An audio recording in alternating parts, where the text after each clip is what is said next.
Hello friends, welcome back to my channel law classes by Monica. आज का हमारा new topic है section 13, जो कि प्रॉपर्टी लॉ से रिलेटेड है।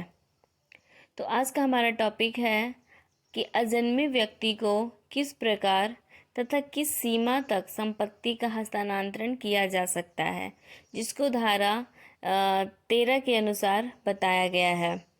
पिछले वीडियो में मैंने सूचना theory of notice and section 5, 6, 7 property law के मैं बारे में समझा चुकी हूँ।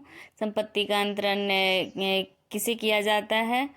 तो आज का हमारा टॉपिक है अजन्मे व्यक्ति को किस प्रकार संपत्ति का हस्तांतरण किया जा सकता है। तो चलिए चलते हैं आज के हमारे टॉपिक पे।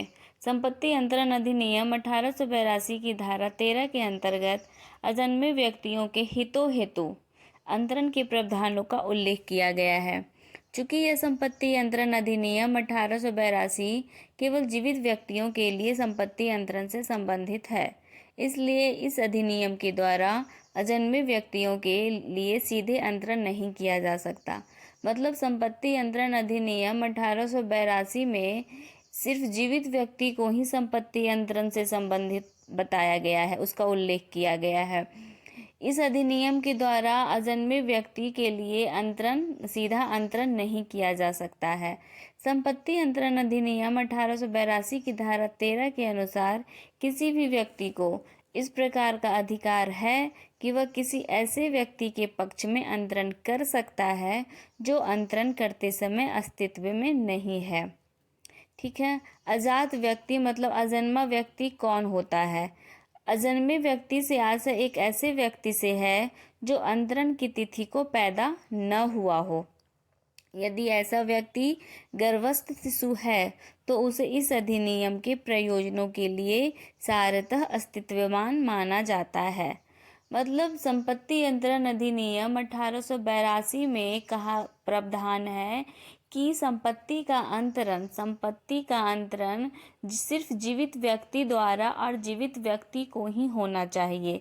जो व्यक्ति जन्म ही नहीं लिया है उसे संपत्ति का अंतरण नहीं किया जा सकता। लेकिन संपत्ति अंतरण अधिनियम 1882 की धारा 13 वो सिर्फ जीवित व्यक्ति द्वारा जीवित व्यक्ति को ही संपत्ति का अंतरण होना चाहिए, सेक्शन 5 में बताया गया। लेकिन सेक्शन 13 के अनुसार किसी भी व्यक्ति को इस प्रकार का अधिकार है कि वह किसी ऐसे व्यक्ति के पक्ष में अंतरण कर सकता है जो कि अस्तित्व में नहीं है, मतलब उसका जन्म नहीं हुआ है। मतलब अंतरणकर्ता को धारा 13 के अनुसार यह अधिकार है कि जिस व्यक्ति का जन्म नहीं हुआ है उसे वह अंतरण कर सकता है। धारा 13 के अनुसार किसी अजन्मे व्यक्ति को संपत्ति का अंतरण निम्न प्रकार से किया जा सकता है। पहला, अंतरित होने वाली संपत्ति मतलब जो संपत्ति दी जाने वाली है किसी जीवित व्यक्ति को पूर्ण रूप से अंतरित कर दी जाएगी। वह उस संपत्ति को अन्य को अंतरित नहीं कर सकेगा तथा जैसे ही अजन्मा व्यक्ति जन्म लेगा वह संपत्ति उसमें निहित हो जाएगी। दूसरा है, अजन्मे व्यक्ति का जन्म पहले हित के समाप्त होने से पूर्व हो जाना चाहिए, अर्थात उस व्यक्ति की मृत्यु से पहले जिसे संपत्ति न्यास में दी गई है अजन्मे व्यक्ति का जन्म हो जाना चाहिए।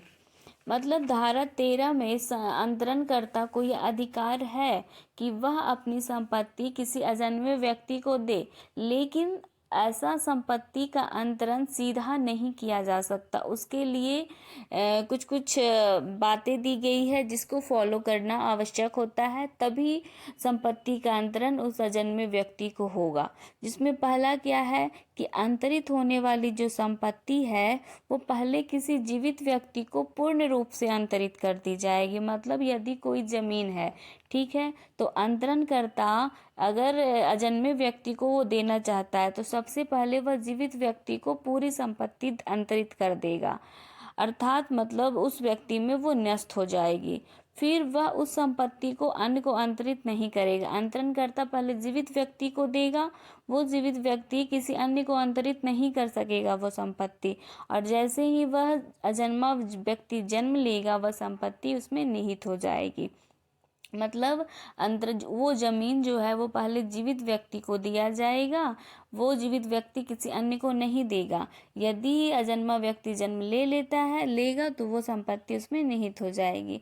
दूसरा क्या था कि अजन्मे व्यक्ति का जन्म जो है, उस व्यक्ति जो संपत्ति देगा उस व्यक्ति की मृत्यु से पहले, जिसे संपत्ति दी गई है जीवित व्यक्ति को, उस व्यक्ति की मृत्यु से पहले अजन्मे व्यक्ति का जन्म हो जाना चाहिए। तीसरा है कि अजन्मे व्यक्ति को संपत्ति में पूरा हित अंतरित होना चाहिए, ना कि जीवन हित।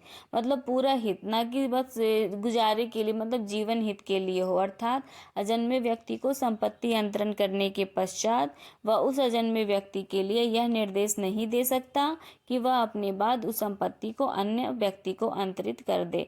मतलब अन्य अजन्मे व्यक्ति को संपत्ति जो है वो पूरा हित अंतरित होना चाहिए, न कि उसके जीवन हित के लिए। और अंतरणकर्ता जो है वो यह निर्देश नहीं दे सकता अजन्मे व्यक्ति को कि वह अपने बाद उस संपत्ति को किसी अन्य को दे दे। उसकी मर्जी, वो देगा या नहीं देगा।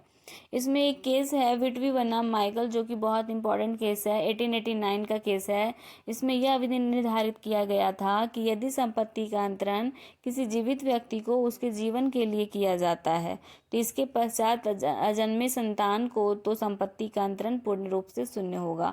विटवी बनाम माइकल में क्या हुआ था, निर्धारित किया गया, न्यायालय ने यह निर्णय बताया कि यदि संपत्ति का अंतरण किसी जीवित व्यक्ति को उसके जीवन के लिए दिया जाता है तो इसके बाद वह अजन्मे व्यक्ति को संपत्ति का जो अंतरण है वो अगर करेगा तो वो पूर्ण रूप से शून्य होगा।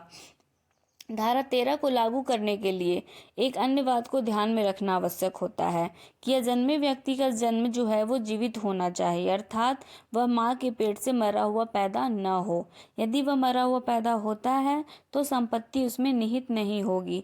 मतलब धारा 13 के लिए यह बात ध्यान देने की है कि अजन्मे व्यक्ति का जो अंतरण हो रहा है संपत्ति का, अजन्मे व्यक्ति का जो जन्म है वो जीवित होना चाहिए, वो माँ के पेट से मरा हुआ पैदा ना हो। यदि वह मरा पैदा होता है तो संपत्ति जो है उसमें निहित नहीं होगी तथा संपत्ति अंतरणकर्ता के पास वापस चली जाएगी। भले ही पैदा होने के बाद वह एक ही मिनट जीवित रहा तो संपत्ति का अंतरण उसके पक्ष में वैध होगा तथा उसमें संपत्ति जो है वो निहित हो जाएगी और उसके मरने के पश्चात संपत्ति अंतरणकर्ता को वापस चली जाएगी और वह संपत्ति अंतरणकर्ता के उत्तराधिकारियों में बढ़ जाएगी।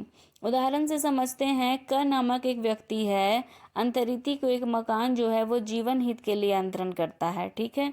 इसके बाद क निर्देश देता है कि संपत्ति का अंतरण अजन्मे व्यक्ति को हो।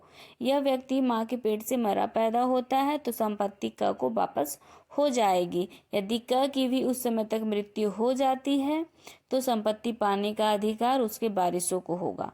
इसमें क्या होगा, क जो है नामक अंतरिति जो अपनी संपत्ति को अंतरित कर रहा है, अंतरिति को एक मकान जीवन हित के लिए अंतरण करता है। ठीक है। इसके बाद क निर्देश देता है कि संपत्ति का जो अंतरण है वो अजन्मे व्यक्ति को हो। पहले तो क जो है वो अंतरिति को दे दिया अपना मकान जीवन हित के लिए कि तुम इसे जीवन भर के लिए यूज कर सकते हो। फिर वह निर्देश देता है कि वो संपत्ति जो है वो अजन्मे व्यक्ति को हो। वह बच्चा क्या होता है, माँ के पेट से मरा पैदा होता है तो संपत्ति जो है अंतरक जो है वो वापस हो जाएगी, वो जो मकान है वो अंतरक को वापस हो जाएगी। अगर क की भी उस समय तक मृत्यु हो जाती है तो वो संपत्ति उसके उत्तराधिकारी को मिल जाएगी। दूसरा उदाहरण है, अ ब को एक मकान जीवन हित के लिए अंतरित करता है। इसके बाद वह निर्देश देता है कि संपत्ति अजन्मे व्यक्ति को दी जाए। यदि वह व्यक्ति अपनी माँ के पेट से जीवित पैदा होता है, अंतरण उसको वैध होगा तथा संपत्ति उसमें निहित हो जाएगी, भले ही यह 1 सेकंड के लिए ही जीवित रहा हो। मृत्यु के पश्चात अंतरणकर्ता को वापस नहीं होगी। मतलब यदि अंतरक जो है वो निर्देश दिया कि वह संपत्ति अजन्मे व्यक्ति को हो तो अगर वह पेट से मरा पैदा होता है तो वह संपत्ति उसमें निहित नहीं होगी। अगर पेट से मरा पैदा नहीं होता है, जीवित होता, भले ही 1 सेकंड के लिए ही जीवित हो, लेकिन वह संपत्ति उसमें निहित हो जाएगी। अगर वह बाद में मर जाता है तो वो अंतरक को संपत्ति वापस चली जाएगी। आई होप, उम्मीद करते हैं आपको ये टॉपिक समझ में आ गया होगा। Thanks for watching my video. Thank you. अगर आपको हमारा वीडियो पसंद आए तो प्लीज़ चैनल को सब्सक्राइब करिएगा, बेल आइकन ज़रूर प्रेस करिएगा ताकि